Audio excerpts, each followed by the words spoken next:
Kira-kira teman-teman ada yang tahu nggak ya, kalau ini adalah gejala dan tanda dari penyakit apa? Muncul bintik-bintik merah kehitaman yang hampir ada di sebagian besar tubuh, terutama telapak tangan dan kaki.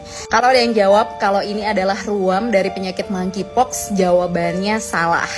Ini adalah gejala dan tanda atau ruam yang biasa didapatkan pada pasien sifilis positif. Pasien sifilis positif lebih tepatnya pada fase sekunder. Semua orang tuh fokus banget terkait dengan penularan monkeypox gitu ya, tapi lupa kalau ada penyakit infeksi menular seksual yang penularannya kurang lebih sama dengan monkeypox, yang mana pengendaliannya belum baik di Indonesia. Jadi penyakit sifilis yang diakibatkan oleh penularan infeksi bakteri Treponema pallidum, mereka punya 4 stadium penyakit. Yang pertama adalah fase primer atau stadium primer, yang kedua adalah sekunder, yang ketiga adalah laten, yang keempat adalah tersier.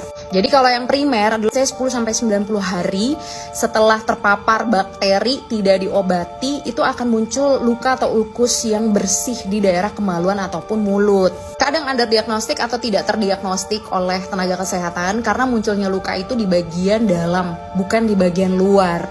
Sudah tidak terlihat juga tidak terasa. Jadi tidak tahu tuh kalau ternyata si pasien tersebut sudah mengalami sifilis primer. Jika pasien sifilis primer tidak mendapatkan tata laksana pengobatan antibiotik yang adekuat atau sama sekali tidak terdiagnostik ya, dia akan lanjut ke fase berikutnya yaitu sifilis sekunder.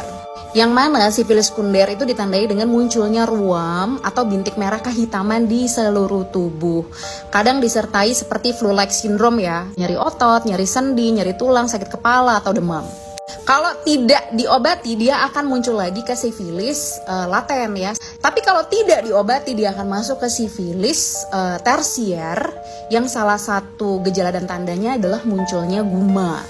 Guma itu semacam kayak lesi atau benjolan atau luka yang destruktif yang banyak sekali mengandung bakteri Treponema pallidum. Penularan penyakit sifilis ini bisa dikatakan belum bisa ditangani dengan baik. Dan data dari Kementerian Kesehatan dari 4-5 tahun terakhir itu ada peningkatan kasus sifilis sebanyak 70%. Untuk tata laksana sifilis sendiri, selama pasien tidak mengalami resistensi terhadap pemberian antibiotik utama untuk mengobati sifilis, kayaknya aman, lancar, dan gampang. Hampir sebagian besar semua fasilitas kesehatan termasuk puskesmas, klinik, dan rumah sakit pasti punya antibiotiknya. Yang menjadi challenge-nya adalah bagaimana bisa mendiagnostik sifilis secara cepat dan tepat. Karena apa?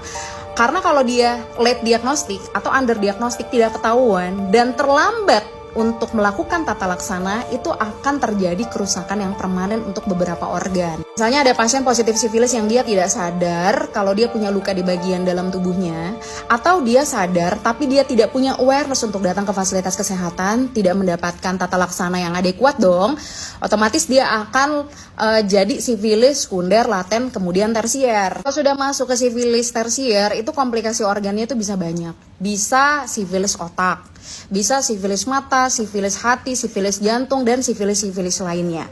Dan ketika diobati, kerusakan organ tersebut bisa jadi permanen, tidak bisa dipulihkan 100% lagi. Makanya challenge-nya pencegahan dan pengendalian penyakit sifilis adalah diagnostik awal. Gimana caranya masyarakat teredukasi sehingga tahu, paham gejala dan tanda penyakit sifilis. Yang kedua, ketika sudah merasakan gejala dan tanda itu, dia berobat ke fasilitas kesehatan dan mendapatkan tata laksana pengobatan yang adekuat.